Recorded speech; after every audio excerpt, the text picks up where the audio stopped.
So here I'm reading the 5th season by N.K.Jemisin, a New York Times best-selling author. And the New York Times write, it's intricate and extraordinary. And it's also winner of the Hugo Award. And it's the first book in the trilogy. This is book 1, The Broken Earth.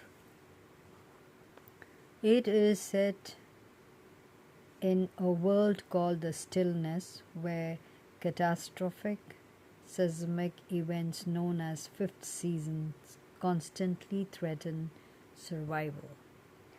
This is the world map. You can see minimal plate, the Arcticas, then you have the tundra, you have the maximal plate, the minimal plate, you have the stillness here. Look at that. And you also have the Antarctica. Interesting, isn't it so? And the dedication is for all those who have to fight for the respect that everyone else is given without question. The photo of the author in the book, that is N.K.Jemisin. If you read through the book, you will find her writing style as lyrical and raw. She blends poetic prose with brutal honesty, mirroring the stillnesses, beauty, and brutality. And you'll find that multiple timelines and points of views create a tapestry of trauma, resilience, and power. And in her writing, you find vivid imagery, geology-infused magic, grounding fantasy, intangible pain and power. And you can feel the characters' emotions through the narrative, making readers confront discomfort and empathy. It is a deliberate jolt, shaking readers into awareness. That is what her writing is. Well, that's the ISBN for you. And this is the way the world ends for the last time. It starts with a great red rift across the heart of the world's sole continent, spewing ash that blots out the sun. It starts with a death, with a murdered son and a missing daughter. It starts with betrayal and long dormant wounds rising up to fester. This is the stillness, a land familiar with catastrophe, where the power of the earth is wielded as a weapon and where there is no mercy. So, Guardian writes that these novels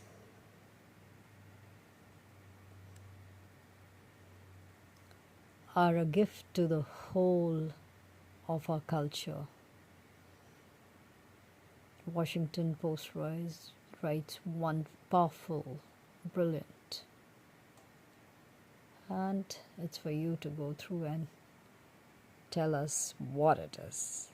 So before I tell you something about it, there is this word that keeps cropping up, that is origin.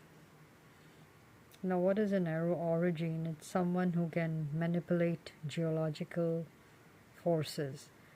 So the story revolves around 3 women. One is Essen, the other is the Maya, and you have the Senite.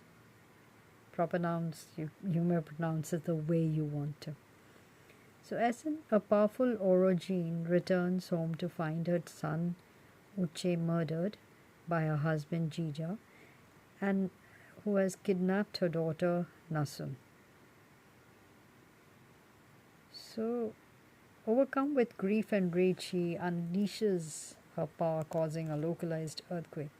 She embarks on a treacherous journey to reclaim Nasun, navigating a world plagued by systemic oppression against origins. The Maya, a young origin, is taken to the fulcrum. Now, what is fulcrum? A training ground for origins, a place she is forced to navigate a harsh environment. She is bullied and physically punished. She excels in her, but she excels in her studies and forms an alliance with another girl, Benoff. Third woman is Senite, a fourth ring orogene, is on a mission with Alabaster, a 10-ring orogene, to clear a harbor blockage. The journey reveals dark truths about the fulcrum's manipulation and the oppression of origins. Her story intersects with Essence as she faces loss and danger, ultimately leading to a devastating confrontation.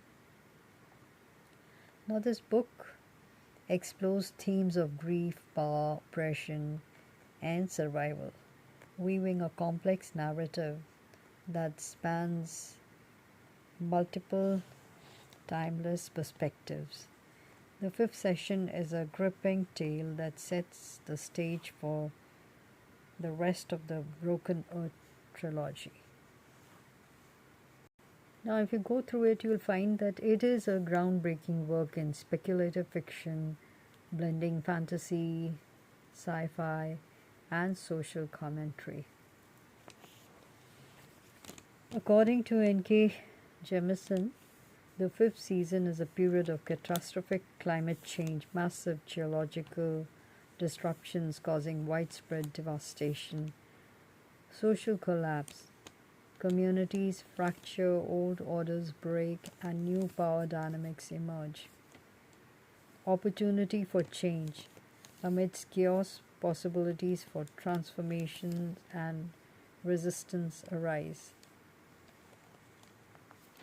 So, now if you really look into the book or the undercurrent current therein, you feel that the fifth season uses fantasy to mirror harsh realities.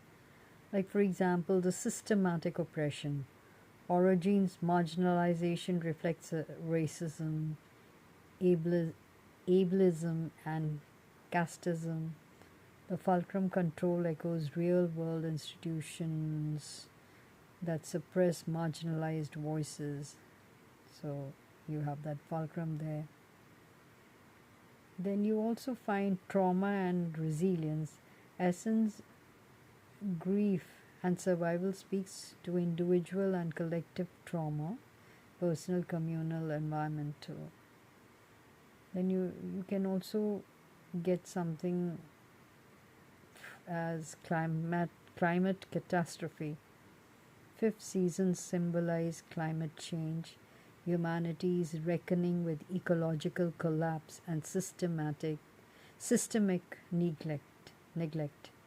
Then you have power dynamics, geopolitics of the stillness, parallel colonialism, exploitation, and resistance movements. Identity and belonging.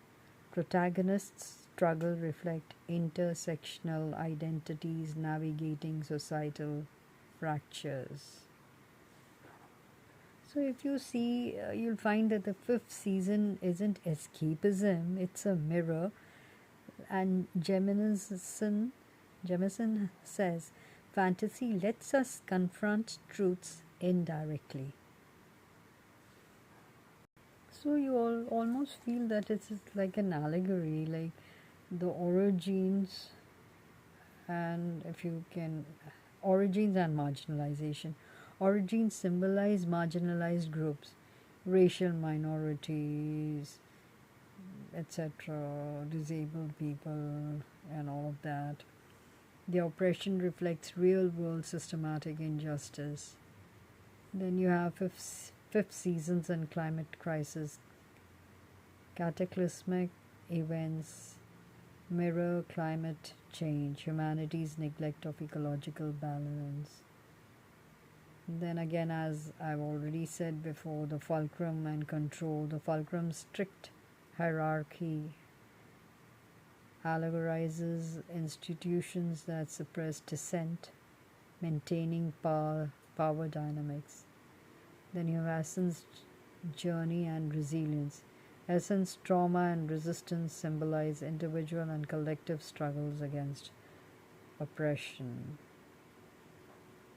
So, in a way, the author uses fantasy to critique societal issues, making the fifth season a powerful allegory of our world. Now, allegory, what is it?